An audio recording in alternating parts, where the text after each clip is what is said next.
Hello, everybody, and welcome to the War Room. This one is for this weekend's UFC main event between Mackenzie Dern and Marina Rodriguez. Okay, so you could say striker v grappler. I think very much that is how this fight plays out. I think Mackenzie Dern is more comfortable on the feet than Marina Rodriguez will be on the ground, but I'll get to that a bit later. If I just rattle through the tail of the tape to start with. So Mackenzie Dern, 11-1, the one loss being to Amanda Hebus by decision.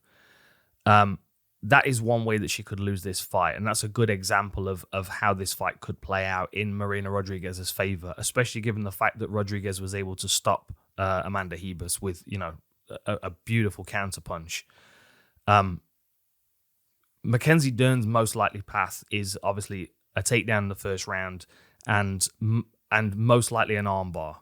She's got obviously a very deep skill set of jiu-jitsu, and as soon as it hits the ground, she's going to be very comfortable that she can kind of move and do what she wants with Marina Rodriguez, who's going to be, it's going to appear like she's 2 or 3 steps behind Mackenzie Dern, as are every opponent with Mackenzie Dern once it hits the floor. Okay, tail of the tape. So 11-1 for Mackenzie Dern, 14-1-2 for Marina Rodriguez. So the one loss and the 2 draws are 3 fights I'm going to focus on a little bit later. Marcus Calvillo and Esparza.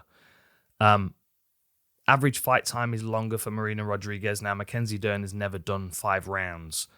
I think Marina Rodriguez has been lined up to do 5 rounds. She did 5 rounds in her last fight against Michelle Watson. Mackenzie Dern's never been 5 rounds. The longer the fight goes, the more reckless she tends to get as well, which I don't think plays into her favor. So for me, the big important factor in this one is what Mackenzie does with that first round. If she's able to come out and clinch Rodriguez, take her down to the floor, I expect her to be able to submit Rodriguez within 4 minutes. Most of the time when Rodriguez is taken down, she struggles to get up. She spends a chunk of time on the floor. I'll come back to the stats in a minute. I'm just doing this to confuse Jamie. Sorry, mate. Of the 3 fights on Marina Rodriguez's record that weren't victories, so 14 victories, she's got 1 loss, and that was to Carla Esparza by a split decision. It was a hard fought battle, but she just wasn't able to get ahead of the wrestling game of Esparza, which could be problematic for her against Mackenzie Dern. Now, Esparza, yes, I would say she is a better wrestler than Mackenzie Dern is, but the difference is Carla Esparza's mind, once she's gotten the takedown, that's only part of the work. The rest of the work for Esparza is now controlling the fight on the floor and working on the floor to win. Mackenzie Dern can fully commit to the takedown. She can spend a lot of energy doing that, because then when she lands on the floor, she may only have to engage herself by 30% to get where she needs to be, because her technical level is so high. When Rodriguez is taken down, she spends at least 5 minutes on the floor in a fight. So Marcos took her down twice out of 5. Calvillo took her down 3 times out of 4 attempts, and Esparza took her down 5 out of 9. But in the Marcos and Calvillo fight, she spent over a round controlled on the floor. And against Esparza, she spent 9 minutes controlled on the floor. It won't take Mackenzie Dern that long to submit her. So the first round is key for Marina Rodriguez to stay on her feet. She has to prioritize takedown offense over everything else. Because if she can force Mackenzie Dern to strike, if she can defend those first 3 takedown attempts in that first round, or 2 in the first and then the first one in the second, or something like that, you might see a bit more panic and a bit more recklessness come out of Mackenzie Dern. She gets a bit more untidy when things aren't going her way. She's very clinical when it hits the floor. She's not quite as clinical closing the clinch or with her striking. So this is where Rodriguez can get into this fight. The most likely scenario is Mackenzie Dern takes her down and subs her in the first round. I think that to me is the most apparent. First round armbar, takes her down within a minute, passes her guard, mounts her and armbars her from mount. That's the most logical path, the way that I see this fight playing out. So if I think about Marina Rodriguez and what she's got to do, my concern for her And the times when she does get taken down is when she's overextended herself, when she's stepping into strike, or when she's partially in the clinch and she starts trying to throw knees or elbows, and then she's leaving herself open for the takedowns because she's thinking like a Thai boxer and she's prioritizing doing damage over defending the takedowns. I think if she can stay disciplined in that first round, she can discourage Mackenzie Dern from trying to take her down, especially if she defends the first couple and then she utilizes that takedown defense opportunity to elbow and knee, because then you're giving her a deterrent at the same time. I think once Mackenzie's got the confidence that she can ground this fight when she won, I think she'll do it every time there's any kind of pressure on the feet. And I think because Rodriguez is so comfortable in the clinch, because she's so comfortable with that Thai clinch, she's going to be vulnerable to those takedowns all night long. What else?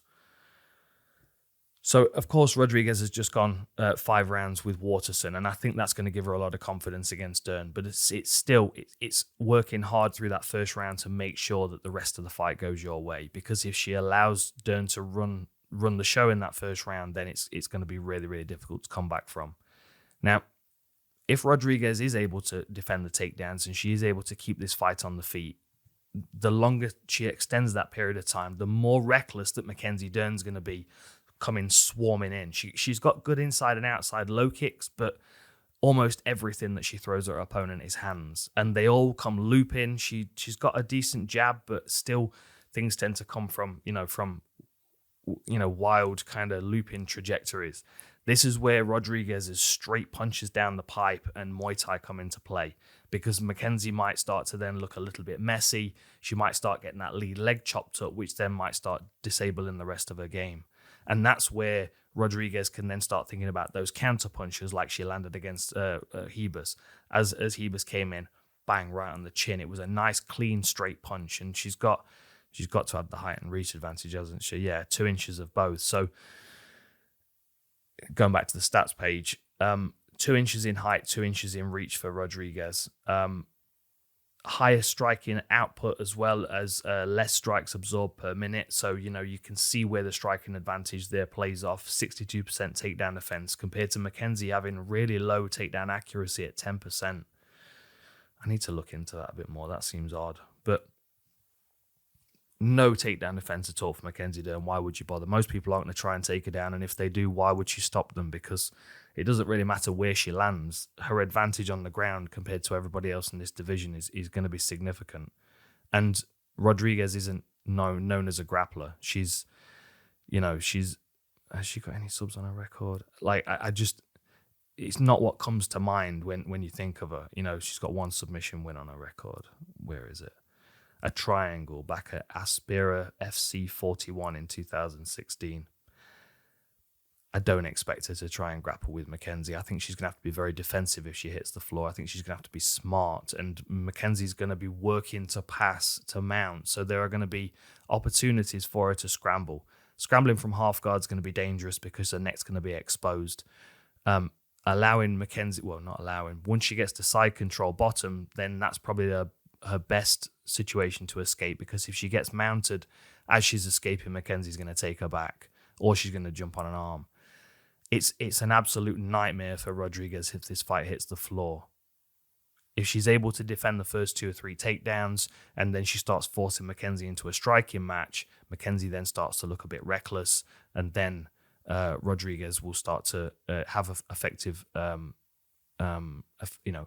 effective strikes with her Muay Thai.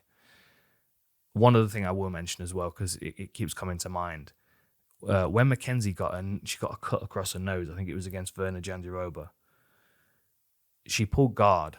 Now, that's not really an option for me in an MMA fight. I'd never pull guard, even if it the worst case scenario, Whereas Mackenzie will jump guard if she feels like that's a Okay, let me explain this better. My head's all over the place today. It's been a long weekend, and I'm not explaining this very well. Picture this. So Mackenzie's tired. She's backed up against the fence. Marina Rodriguez has got her in a Thai clinch, and she's kneeing her in the body, and this is not going to be pleasant for Mackenzie Dern. She's going to be hands low, which is going to expose her face, and there's going to be elbows coming. In that scenario, most strikers will try and work their way out of that tie clinch, try and counter it. In Mackenzie Dern's mind, it's most likely she's going to jump guard. So that's something else that Rodriguez has to be very careful of if she's in close. Like, Dern can quite happily drag her to the floor and be in a bad position, like Alexei Olenek does sometimes. Drag people to the floor instead of put them on the floor. It's a benefit that you have if you have a significant grappling advantage. Damian Maia, another good example. Fabricio Verdum, I could keep going. There's loads of examples of fighters that are so confident on the floor that if they can't physically put the fight there, they can drag the fight there. So if Rodriguez is playing the clinch game, that's something else she's got to think about. Even if she's defending takedowns, having guard jumped with those long arms that she's got is also not a good idea. What haven't I said? I think I've said everything and more. I've been all over the place today. I think this is going to be a really interesting fight. I am excited for it, but I feel like there's a clear path. Mackenzie's got to do good work in the first round, because if it doesn't go well in the first round, it starts to unravel. For Rodriguez, she needs to be not preoccupied with attacking in the first round. She needs to work on takedown defense. If she can defend the takedowns in the first round, then she can bring it into a striking range where Mackenzie starts to get reckless. That's where her Muay Thai comes into play. I think she's got great Muay Thai. I'm a big fan of Marina Rodriguez. But the grappling deficit that she's at, if it hits the floor, and the way that Mackenzie Dern works, is what's sticking out in my mind. It's going to be a good one. Catch you next time.